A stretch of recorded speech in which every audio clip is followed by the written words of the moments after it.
All right, good morning. We've got a perfectly calm Sunday morning here. I'm going to try taking out my Intex Mariner 4. I have not taken this boat out solo. It's not been used in the last 18-20 months. I have cut the floor in half to make it transportable, and so now I can get it into my sedan with all the accessories. So I packed it up last night. Hopefully I didn't forget anything. And now we're going to try taking it out solo to my local lake. And this video mainly is going to show you assembly and launching and just showing it out on the water. If I catch any fish, that would just be a bonus. See you out there. Okay, we made it here to the local lake. Pulled up to the boat ramp. It's very quiet here. There's not a lot of people, so that's a good thing. So I can go ahead and unload everything. So what I'm going to do now is try to unload everything that I don't want to try to carry on the boat. What I'm trying to do is practice a little bit for when we do have a crowded situation and I can't tie up the boat ramp for 20-30 minutes while I assemble the boat and get everything packed into it. So I'm going to try to unload all the heavy stuff that I don't want to be in the boat when I try to wheel it from the parking spot down to the ramp. So unload all that stuff, set it aside, and take care of that after I bring the boat back down. Okay, I've unloaded the heavy stuff, and I'll show you that just here at the ramp. That didn't take long at all, so I wouldn't have been tying up the ramp. So now I'm going to go back up to the parking spot and get the boat assembled. Alright, well, the first thing that I forgot to bring was the battery for my digital camera. I brought a tripod for it and everything so I could show the assembly steps, so I guess I'm going to have to use an action camera for that. The battery is still in its charger in the wall in the basement, right where I left it, charging all night. Now before I start assembly, one thing to note is that I did cut my floor in half. I have a one-piece wood floor, half-inch plywood. I did cut that in half to make the boat transportable in my sedan. I wanted to stiffen that joint, that butt joint, of the where the two pieces meet, and I want to give a shout out to Outwater Plastics. They make a extruded polystyrene or styrene H channel and in various thicknesses, and this is what I got from them.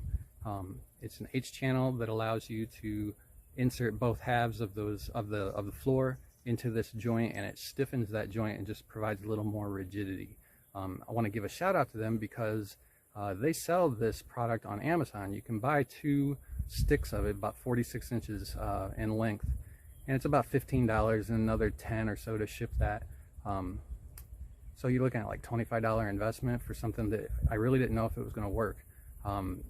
You can also order directly from them on their website, but their length is 8 foot minimum, and it would have worked out to about $20 shipped for a big long 8-foot stick of this stuff. You know, obviously that would cost a bit of money to ship and protect in a big package. I reached out to them and basically said, look, I've got an application that I need this for. I only need about 3 feet. Can you sell me just 3 feet? Would it be a little cheaper to ship maybe a 3-foot stick of this instead of an 8-foot stick? So I'm just trying to save myself a little bit of money trying to do this proof of concept. And I didn't hear back from them. I used their contact us form on their website, and I didn't hear back from them, and just kind of gave up and figured if I really wanted to do it, I was probably going to have to order it myself and pay the money. About 2 weeks later, I received a shipment notification in my email that I was going to be getting a shipment from Outwater Plastics. So they sent it to me for free after I reached out to them. So I want to give a shout out to them for sending me this stick, and I'm gonna this H channel, and I'm gonna try to use it here for the first time.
reasonably centered.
Hi, good morning.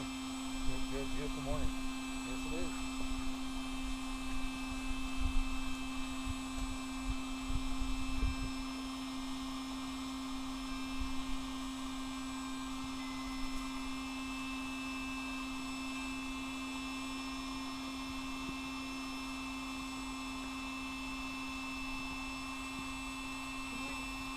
Morning.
Okay, motor mount is on.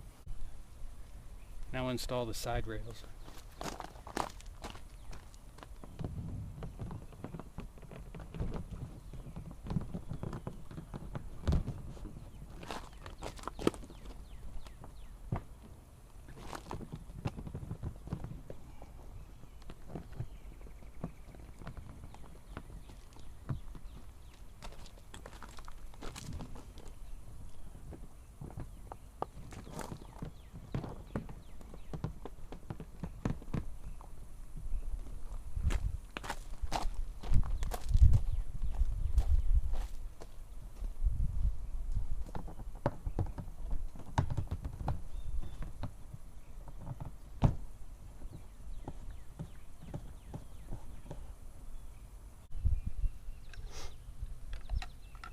So today I brought 3 fishing poles and a net.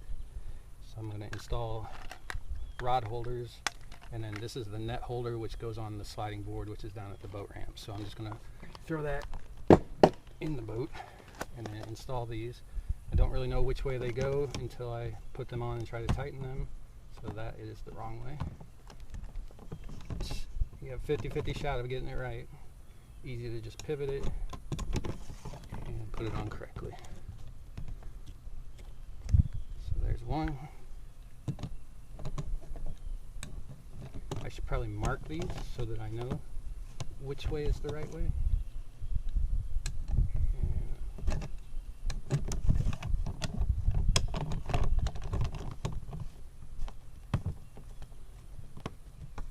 There's 2.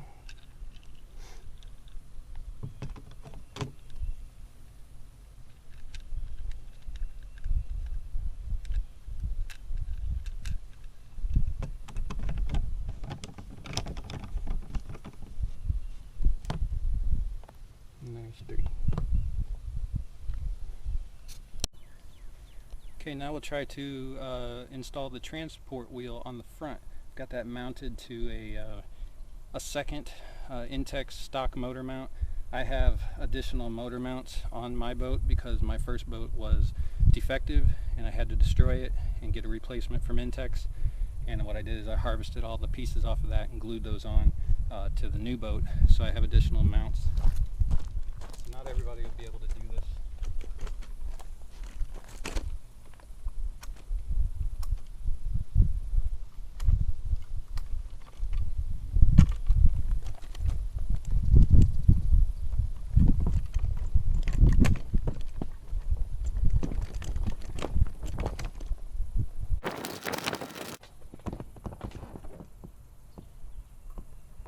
I tested this transport wheel at home. I tried to fully load up the boat with seats and sliding tray and gear, trolling motor, and it's just way too heavy. Even if the boat could handle it, I couldn't handle it. It's just too much weight. So that's why everything is down at the boat ramp. And we're just going to minimally load the boat and take care of the rest when we get down there. Alright, transport wheels installed. Okay, well, the next thing that I forgot, the mounting arm, this ram ball mounting arm that goes between 2 different ram balls and it clamps down on each. This is the mount for my fish finder. That arm has fallen off, I guess, during packing up last night in the dark. So hopefully that's at home somewhere, so I'm not going to be able to use my fish finder today. Now I'm not going to use my fish finder today because, again, I forgot the mount for the display unit. But I am going to go ahead and show the installation of the transducer, and then I'll just take it off and put it back in the car.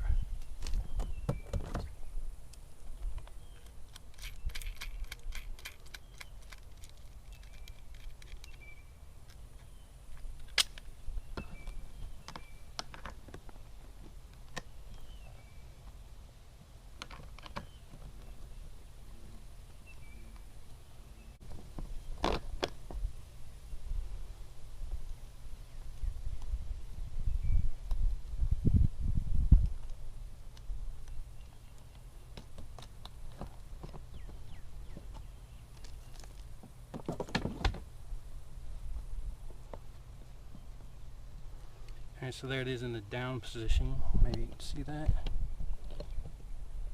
Here it is in the down position for when we're in the water, and when we're not in the water you can put it up so it doesn't scrape the bottom. Alright, well I think we've done all the work we need to do up here at the parking spot. It's time to now try to wheel this down here. Again, I don't have the digital camera ready, so I'm probably not going to film this, but this is going to be my first try other than doing this in my driveway on a smooth concrete surface. So hopefully this goes well and I don't scrape the bottom.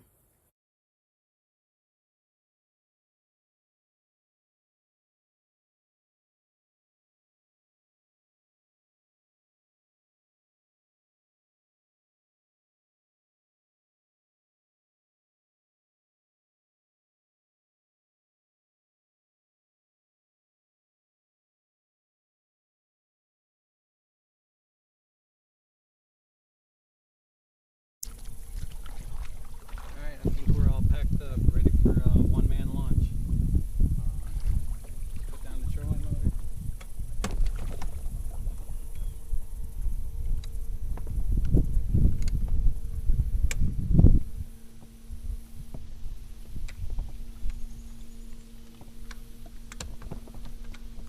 I made another major mistake. I've left the trolling motor head reversed. That's how I have it on my pontoon. I forgot to change that. So this is not going to be a fun trip, having to reach back and just hold the head. And luckily I don't have to adjust speed at all. But yeah, another mistake. First time mistake.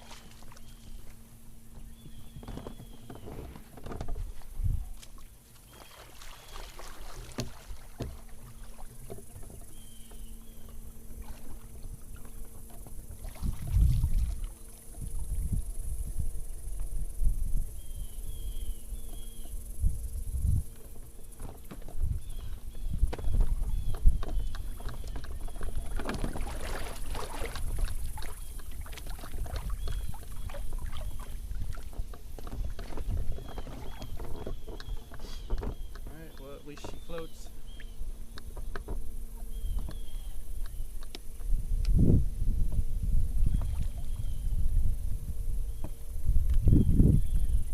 Yeah, this is going to get old really fast. I don't think I'm going to be out here long. Oh, forgot to inflate the keel.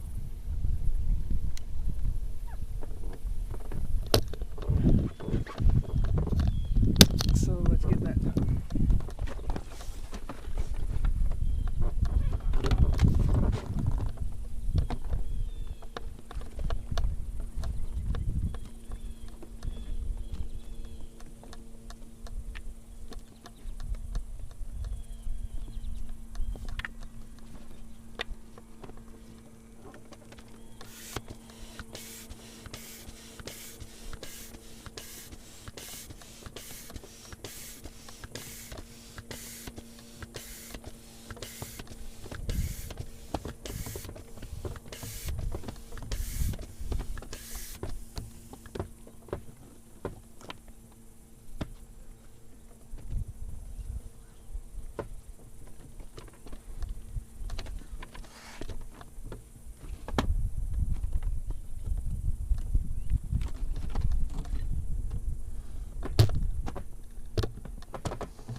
You haven't inflated the keel when the boat doesn't check straight.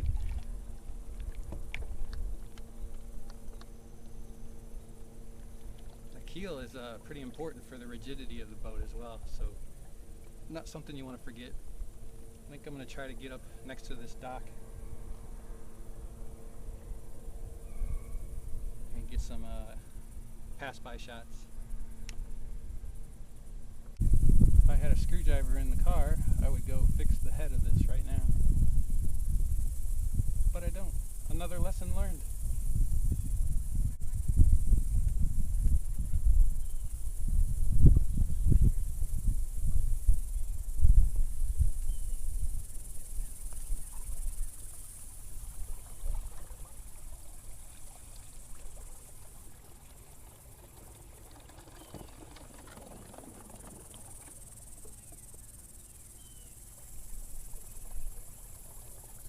No fish finder. I have no idea how deep I am. Not exactly ideal.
There's one.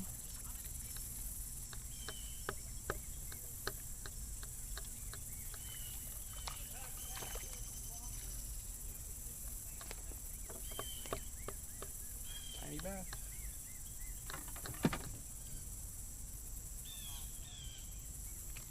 Come on. Bro.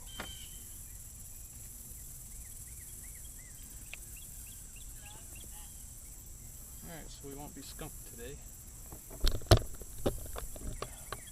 Here we go. We won't be skunked today. He's maybe 6-7 inches. We'll let him go. Thanks, bud. Hey, check out this big bird. I've seen him here all the time. He lives here.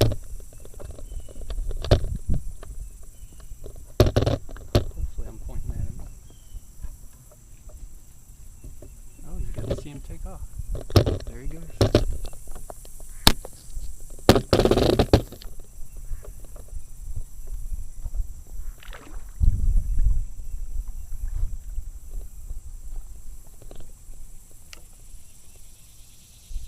Pretty cool. Something that's weird, in my pontoon boat, my personal pontoon boat, I have a swivel seat, but it's hooked up to the trolling motor with bungee cords to do hands-free steering. So I can't really turn to the side and fish out the side of the boat. And I have found myself locked into that mentality out here on this boat, but I'm freely able to turn to the side and maintain the trolling motor direction. So I've really kind of done myself a disservice until just now remembering I can turn to the side. So hopefully things will go a little better now.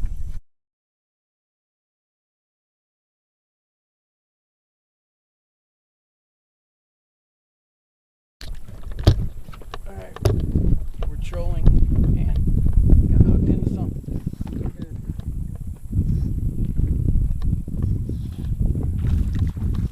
We might have two on.